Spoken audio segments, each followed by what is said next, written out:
What is up, guys? It's your boy Rick Kakis, and today we are going to be discussing the fact that yesterday Destiny 2 achieved a brand new record.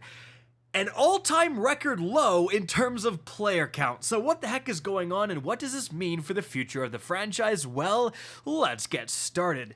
And yes, as you can see right here, Destiny 2 players struggle to find fire teams as population drops to an all-time low. What exactly are the numbers we're talking about? Well, as you can see right here, overall it dipped to around 59,000 players yesterday, and in terms of PlayStation, you got around 24,000 people, Xbox 22, Steam dipped all the way down to 11,000. Epic Games, who cares about that? Anyway, so as you can see right here, check the Steam charts myself and didn't find exactly the 11,000 number, but I mean, we got the 12,000 number, which is still an all-time low. Like the 12,000 amount, 11,000, whatever the exact number ended up being on Steam, that is a new all-time low in terms of player count. Now, why is this happening? Well, in terms of in-game, there's two things going on right now. Like, there's two things currently happening in-game. First of all, we have the Dawning, which is kind of like the Christmas holiday event where you're going around, you're getting resources, you're baking cookies, and you're turning those cookies into potential new weapons. And then we also have episode Revenant, which is the current ongoing season. And both of them kind of suck, okay? Both of them are misses in my opinion. First of all, let's start with the Dawning. This event is unbelievably boring. I am sorry, but oh my goodness, the best way to collect the resources you need to bake the cookies is to checkpoint farm the final boss of the Shattered Throne dungeon. Now, technically you don't need to do this. You can go and do strikes, crucible, raids, dungeons, whatever, and completions of activities will give you the resources you need to make those Dawning cookies. But an entire 12-minute strike gives you like, what, 17 essence of Dawning, so you can make one single cookie? But killing this stupid final dungeon boss gives me over 20, and I can do that in less than 2 minutes. So it is just hilariously inefficient to play the game normally during the Dawning. And I'm not saying they should go and nerf checkpoint farming or anything like that. Just make it relevant to do some other activities. Make it so that I get 100 Essence of Dawning for doing a strike. And if you're thinking, oh, that might be too much, no, it's not. It would still be less efficient than farming the stupid boss of the dungeon over and over and over and over and over again until your mind melts. At least some of the other events, like the summer event, Solstice of Heroes, and even the Halloween event, Festival of the Lost, they come with their own little like new activity to do to keep things feeling fresh. The Dawning doesn't offer that. The weapons are actually not that bad, to be honest, but it's just like after, what, 4 years of the same formula for the Dawning, we need something new. It's incredibly boring. No one wants to do it. Okay, then you have episode Revenant, and these episodes have just been a massive miss, and I know why. So here's what's going on. The main complaint from the player base about these episodes is that they just feel stretched out and void of content. Now, if you actually look at the sheer amount of content in terms of new activities, new weapons, exotic quests, they're actually not that bad compared to previous seasons, right? But the massive change with this new model is that, as you can see here, we used to get 4 seasons a year. One season would launch with the big DLC at the same time, and then we would get 3 more seasons until another big DLC. But as you can see here, we only have 3 episodes. So Echoes launched with the final shape. We then have Revenant and Heresy, and that's it. So we're kind of missing out on a season, and because of that, Bungie had to lengthen these episodes, and to do that, they invented the Act system. So you have a lot of content drop on Act 1 when a new episode releases, and then, you know, several weeks, basically a month later, you have Act 2, which adds a little bit more content, and then about a month later, you have Act 3, which again adds a little bit more content. And although it seems like episodes are just a temporary thing as Bungie works towards implementing the new Frontiers content layout system, which we'll talk about later in the video, they just haven't gone over well. You definitely notice that missing season worth of content, and you definitely notice these episodes being stretched longer and longer. But specifically, episode Revenant has had a lot of problems, mainly with the actual method you're using to farm loot. We have this tonic system, which has just been a disaster from the start. Like, the community reaction to this tonic system has been overwhelmingly negative. First of all, you have to go in and manually pop these things that give you a limited time benefit. And when they run out, they don't auto-apply. For goodness sakes, why isn't there a queue system? Why can't you say pop a next, like this one next, if this one runs out? So many times in the middle of an activity, your tonic runs out and you forget to pop another one, you're missing out on a bunch of loot. On top of that, you don't actually get the stuff you want. For almost the entirety of the season, if you popped a tonic for, let's say, the hand cannon, you'd only have a 50% chance to actually get the hand cannon. This is in a game where I can go and take my Vanguard engram and focus it into the exact weapon I want at Zavala. You don't need weapon crafting to have better agency over what you actually want. So this tonic system has sucked. It sucks so hard that actually very recently, like within the last couple of days, Bungie finally fixed it. So now you 100% get the actual weapon, you specifically want for that particular tonic. If I pop the hand cannon tonic now, I'm gonna get 100% hand cannons, which is great, and which is what it should have been from the beginning. And so with an underwhelming episode and an underwhelming event, it's no wonder that people are simply logging off, combined with the fact of outside forces. First of all, you just have the holidays, right? Destiny 2 has a little bit of an older demographic, like the Destiny 2 dad is a meme, but there's some truth to it. I know, I'm one of them, right? So a lot of people are just taking time off from the game, spending more time with family over the holidays. On top of that, even if you are a real gamer who's still grinding, you have some other stuff to grind. Marvel Rivals, as well as Path of Exile 2 are two huge releases that came out recently that are absolutely drawing players away from Destiny 2. And it's not like, we're losing players in the height of a new expansion. It is like the throes of near the end, or kind of right in the middle of an underwhelming, not well-received season and event. And of course, people are using this time as an excuse to leave Destiny 2 and go play other things or whatever, right? So it is just not a great time in-game for Destiny 2, combined with outside forces, some huge game releases. Totally makes sense. The player base is dipping as far down as it is. Now, is this salvageable?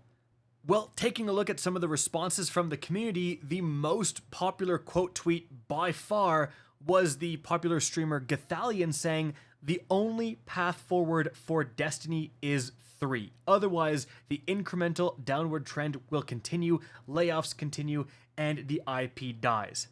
Well, don't sugarcoat it, Gathalion. Like, oh my goodness, but maybe he does have a point. It's very hard to convince your friends that quit Destiny 2 years ago to come back to play Destiny 2. I've talked to so many people, a lot of my real life friends who played Destiny at some point. They're just waiting for the next big thing. They're waiting for Destiny 3. They're waiting for an excuse to come in and start fresh with everyone else. It's very intimidating to join a game that's this old, where everyone else has all this fantastic loot and you're kind of up against it, right? You feel like you're starting from behind. Again, that's the argument for a fresh start with Destiny 3. Now, I think Destiny 3 is actually very possible after Marathon. Everyone forgets that Bungie's already making a brand new game and it's called Marathon. And maybe that flops or it doesn't, but they've got to get it out the door. It completely makes sense to, focus on developing that as your new game. As soon as that is out, perhaps the direction within the studio can switch towards a Destiny 3, but you're not going to see them working on, two big games that haven't released yet at the same time. Again, it does logically make sense to work on Destiny 2, Marathon releases, and then once you don't have as much development time needed for Marathon because it's already released. You just need to support it and not develop it in the first place. You can shift your resources to start working on Destiny 3. That is the absolute hopium copium I have going on in my skull right now, but I really do hope that ends up being the case. Another good news on the Horizon situation is that, again, these seasons, these episodes, they have been received incredibly poorly, but they're going away. Destiny 2 Frontiers is going live in 2025, right? And it consists of 2 major expansions per year. So no more, episodes, no more like cringe seasons. We just have 2 actually big content drops with fully fledged campaigns, new areas. And that might be what we need, because there's another take I want to point out here, and this is from Ritzcar here saying, I might just be coping, but this seems like a good thing in the long term. Carrying the burnout of playing non-stop for years into the actual start of the next saga sounds like a recipe for disaster. I think he's got a great point here. I think the days of constantly playing literally every single day is not the path forward, and you've seen a lot of live service games move a little bit away from that, away from those like extreme, maybe you guys remember the days of like extreme FOMO. You have to do this now, you have to log on every day, you have to do your daily quests every single day, don't miss. It just leads to perpetual burnout, and so people aren't playing right now, but they may end up returning for the start of Frontiers, but they may never play again. Like, that's the big worry. Every time you have the player base drop back, yes, the player base climbs again. I mean, we saw it absolutely explode for the release of the Final Shape, which happened this year. Like, don't forget about that. The Final Shape was a great expansion that came out. It was the last big expansion. Literally, the most recent big expansion was a banger. Again, we saw a massive uptick in the player base for that, but we also saw it decline fairly soon after, and again, we're now reaching all-time lows. So every time you do have this decline, you don't have 100% of people coming back when you launch the next thing. So you are just slowly petering the player base eventually over time. The player base, again, will absolutely jump whenever there's something new, but in the throes in the middle of an we talked about this before, under-received season, under-received event, of course, again, people aren't playing. And I just want to end here with Liana Rupert here, who was a previous community manager at Bungie, quote tweeting this and saying, "Don't count Bungie out. Look, historically, the dev team always comes back stronger. If you enjoy the game, and you never know what's going on behind the scenes." Listen, again, this is the hopium copium in me, but you gotta admit, Bungie is the comeback kid, okay? Destiny 2, no, I shouldn't even start with Destiny 2. Destiny 1 was critically panned, actually. A lot of people really didn't enjoy that. It did not launch well. Boom, the Taken King, we're back, baby. And that it was a banger after the Taken King, right? And then we had a huge lull, people didn't like it. Boom, Rise of Iron, people loved it. Age of Triumph, people loved it. Destiny 2 launch, people did not like that. Destiny 2 launch was a disaster. Vanilla Destiny 2 leading into Curse of Osiris sucked, man. Curse of Osiris was way worse than this is right now. Like, I'm being for real. I'd way rather be playing right now in episode Revenant with a crappy dawning than Curse of Osiris. Like, it's not even close, guys. But after Curse of Osiris, you started to have a comeback with Warmind, and then you had the comeback of the century with Forsaken. Like, goated time for Destiny 2. We fall off again. We have some bad expansions, Shadow Keep, and then we have the Witch Queen brings everyone back, fantastic expansion. Lightfall, trash. The Final Shape, good. Like, the ups and downs is actually crazy. I wish they would just keep making the ups. Like, Bungie clearly knows how to make a good expansion. They've done it many times before. Now, however, the worry though is, can they do it again with a significantly lowered staff, right? They had all these layoffs.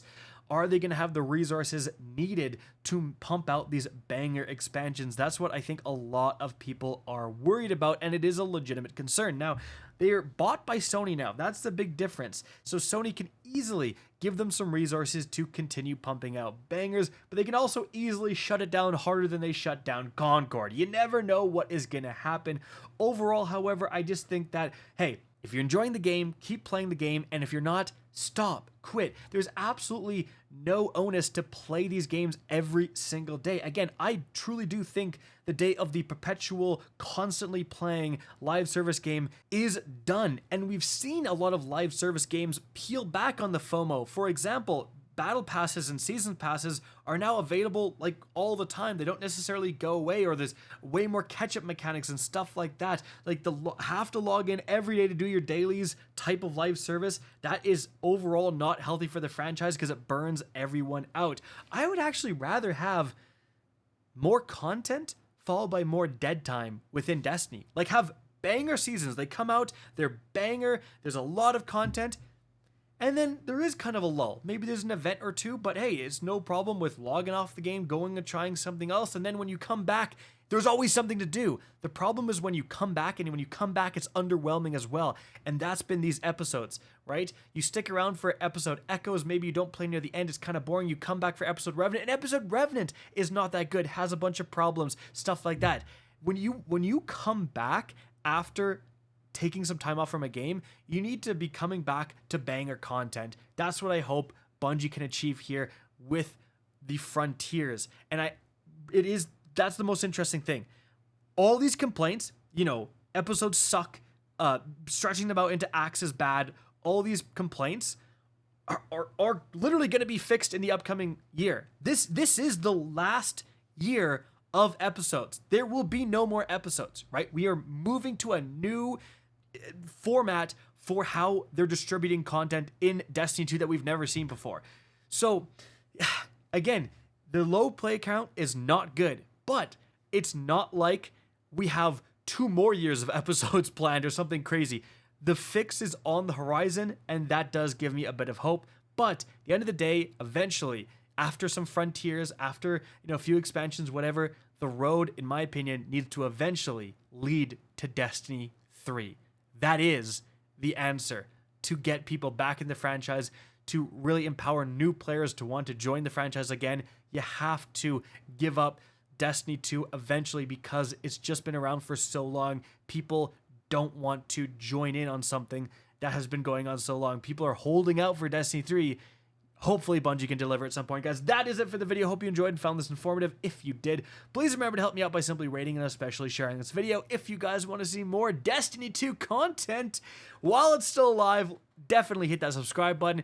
Guys, if you want to get in touch with me and keep up to date with the latest channel activity, the best way is to follow me on Twitter at RickCacus. That is linked in the description down below. Again, I hope you enjoyed the video, and as always, have a good day.